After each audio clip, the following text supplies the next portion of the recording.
Division. Template. Review. Are you making good templates or bad templates? We're about to find out today. This is my template chat on my Discord. If you want to copy in here, insert your tanks, your planes, your ships, all your division designs, and I will try my best to rate them with the knowledge that I've got. Good luck, gentlemen. First of all, we have the M3 Lee A1. Oh dear, lacking a turret. Oh dear. It does seem to have extra cannons though, so we've got a land battleship going on. It has got an anti-tank gun on there as well. I think that's what it is. Unfortunately, we don't have the stats on the right to confirm that. Some of these turrets look very similar. 3-man turrets go for the breakthrough. Easy maintenance is an easy win. I'm not a big fan of Radio 1. I personally don't think you gain good enough stats with them to make it worth your while. At the end of the day, all Radio's doing is giving you breakthrough. I know from a lot perspective, Radio seems essential, which kind of is IRL. But from a perspective in game, Radio 1 doesn't add much breakthrough because it's like increasing your breakthrough by percentage. So what's the point if your tank doesn't have a lot of breakthrough to begin with? I don't think there is any point. I'd remove the Radio off this one. Riveted armor. We have bougie suspension, a gasoline engine, and it's got speed.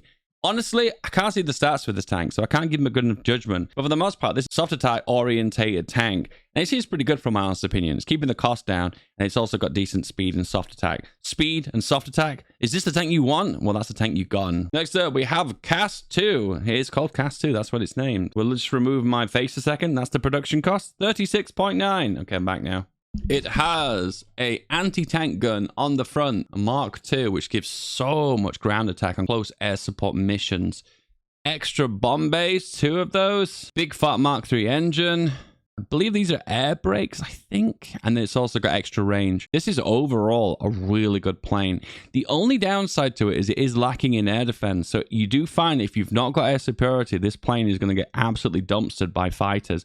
But for the most part, if you have full air superiority and these babies are flying in the sky and you've got like 500 of them at least, you are going to be doing some insane damage. All the battles will go in your favor. However, you don't have air superiority. You're about to lose a very expensive aircraft. We have the fighter now. We have quad machine guns, 3 quad machine guns. Mark II engine, self-sealing, range, and an extra turret for the attack. I'm being honest with you, I like self-sealing because it gives extra defense. I think I'd add extra more defense on this one. Once again, agility and air defense at the moment are really important stats. And if they're the ones you want to be stacking on your fighters, if you want to be winning those air battles. I do like the range though, that's always a win. I approve. Tank! Oh yes, the tank. It is a light tank with a production cost of 1477, which is a very nice cost. Multi-cannoned, easy maintenance is always a win. Riveted. The armor is 46.9. It is a basic medium. Okay, this is a pretty heavy medium to say it's a basic medium too. Okay, so this is a 1938 medium with lots of soft attack. Oh, it's got an artillery turret on it as well. So we're stacked in the soft attack. We're stacking the speed surprisingly as well. I think it depends on what direction you want to go with this. I don't think it needs the radio. I like that it's stacking soft attack. And I probably would have added more armor onto it as well. It depends if you're using it in a single player or multiplayer environment. Single player, I think for the most part, this passes. For the most part, the AI is very bad at making piercing divisions. So if you add enough of these on divisions, the amount of soft attack damage you're going to be doing is pretty high. Just not a big fan of the radio, though. Apart from that, pretty good. The Division, which I presume it is the division made up of the equipment we've just looked at. So Mechanized adding hardness. So a lot of people ask me, what do Mechanized actually do? They're just basically motorized. They're just a little bit slower to begin with. As you get later in the game, they get faster. Plus, they've got better stats on practically everything. More hardness, more armor, more soft attack. Basically, all the stats are really great. The 2 main stats for Mechanized that stick out the most, though, are hardness, meaning you take less damage from soft attack, which usually soft attack is abundant in the game. And also you add a ridiculous amount of defense. Means tank divisions get really big defense. Tanks don't usually have a lot of defense, but having Mechanized as a part of tank division makes that defense stat go a bit massively high. And you're probably thinking, defense on a tank division, what's the point in that? Well, a lot of the time when you are attacking, you will be counterattacked over and over again. So defense will play a factor in that overall. Overall, guys, this is a decent tank division. Over 100 armor. It's called Tonk, which is a good name.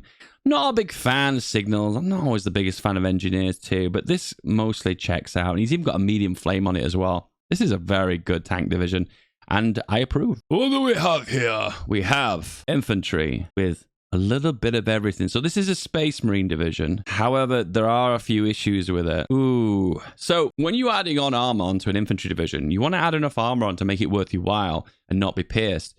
If you look really closer, this division has 56 piercing However, it only has 4 armor. The only instance where this division will be applicable is at the very start of the game in 936. Spanish Civil War, maybe an early war, invading Poland, maybe. Every other time after that, it's going to get pierced. So the armor on this tank is just a waste of production cost. Do not approve. Logistics is super worthwhile. I do also love he's got anti-air on this division as well, giving a nice juicy anti-air of 30, which is good. Here's a controversial opinion. Well, I mean, it's not controversial. I've said this before, but anti-tank, I'm not a big fan of it. And the reason why is a lot of the time, if it's a Versa tank division, a lot of the time the tank will have a ridiculous amount of breakthrough. So eventually it will push you back, even this division. The only difference between having lots of piercing and hard attack when defending, for instance, against a tank division is that you'll hold just for a little bit longer than usual, which I feel in my honest opinion defeats the purpose. A lot of the time, air superiority and another tank division is going to defeat that other tank division. An anti-tank's not going to make much difference. Is this made for a multiplayer experience? Potentially, but honestly, I don't think the piercing's high enough to even apply. This division's got a lot wrong with it. I would remove the anti-tanks and I would remove the light tanks as well. And maybe replace it with a tank division that has actually a decent amount of armor. Otherwise, what's the point? Punk! It is the mouse. 26 reliability. GT engine. However, the breakthrough is 185. Oof. Mark III radio. Impressive. It goes without saying, the problem with this is reliability. 26%. These things are going to break down. And this division has 600 of them as a part of this one division. Just from moving through France or Germany with this tank division, you're going to lose like 100 of them. The reliability is so low. There's a chart out there somewhere. I don't know where it is. But it shows you that the reliability you want to aim for based on the amount of tanks that are in the division. In short, if there's only a few tanks in the division, you can get like 50% reliability and be okay. However, if you've got like over 100, you want to aim for 80, 90% reliability. This division is really bad. And it's just going to bleed production costs. And look at the production cost for it too. You see it? 20k to 42k. You're going to lose more of these to attrition than you will lose to actual fighting. Do not approve. Just FYI, some people on my Discord like to submit these as meme tanks, meme ones, like they intentionally put mistakes into them to trip people up. However, I'll be treating them all as if they're legit, so you will be embarrassed if you put one of these and they appear in a meme review. You've been warned. We have a mine laying destroyer. It looks like it. Yeah, destroyer. It's got a dual purpose cannon on the front for anti-air and light attack. A little bit of anti-air additional as well. And we have a Mark II engine. This overall is a quality mine layer. My honest take is you try and get the cheapest submarine with the best possible range and you put one mine laying module on it. And then before you know it, you have 100 of those. You have to drop mines everywhere. That's my honest take, but hey, you do you. Punk! 42 width, which I do approve with. 700 soft attack. 400 hard attack. It is juicy. There is a mistake with this tank though.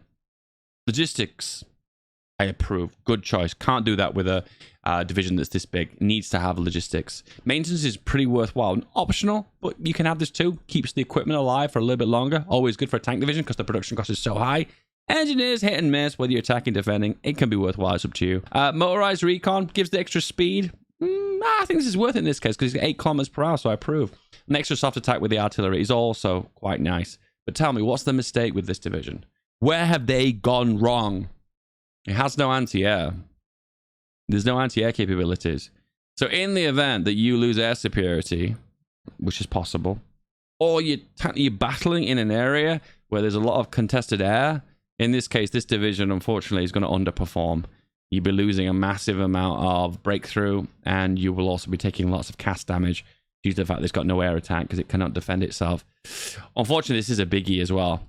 A really biggie, because without this division can be completely useless in some scenarios. You have to pray the AI doesn't put up their planes. Pray the CAS. You know, this is controversial, all right? Because I'm going to say this is good. The ground attack, I can't see that because he's not hovered over the adjuster here. But the ground attack on this is going to be okay, being the fact he's got 2 small bomb bays. Gone cheap on the engine too. And I presume this is only going to require rubber to be produced because it requires 1 aluminium, but this module removes 1 aluminium. So this is just rubber producing cast. And if you make enough of these, of course, you're going to be casting really hard and doing lots of damage. I can see myself as like a Balkan nation invading other Balkan neighbors with this and doing a decent amount of damage and doing an okay job as well. Good for low resources, good for low production costs, and also good because, well, I mean, having a little bit of air power is always worthwhile. As a small nation that hasn't got a good enough army or air force, this is going to be amazing. Once again, it's not going to do very well against the majors. I mean, you already knew that, right? If you want to get an air force on a budget, voila. Next up, the Hawker Henley. Basic small airframe machine guns.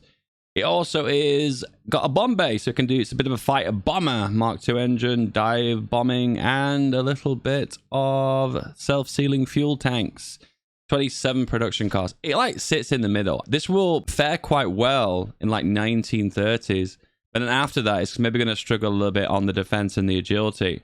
Overall, I think for the most part against the AI, this will perform really well in the 1930s, with it falling off into 1940s. What do I have here? A flame support. Okay, the flame meta at the moment is just to make them as dirty cheap as possible. You lose 80% of the stats when you add a flamer onto the division, when you make it a flame support company and actually make it a flame class. So I'm going to be honest with you, this is kind of a waste of time. You want to make your flames as cheap as possible. So I support the easy maintenance. I don't support the extra ammo. I don't support the radio. I don't support the Mark III turret. This is the reason why in my games you never see me do this. I will say one thing though. I do approve of the extra speed on the flamer, because otherwise if it's too slow, it's going to lag the whole division behind. So I approve of the speed, but everything else is a straight no. And join the Discord and submit your template reviews, and they might be featured on the next template review. If you enjoyed this video, give this one a click next. I'll see you soon.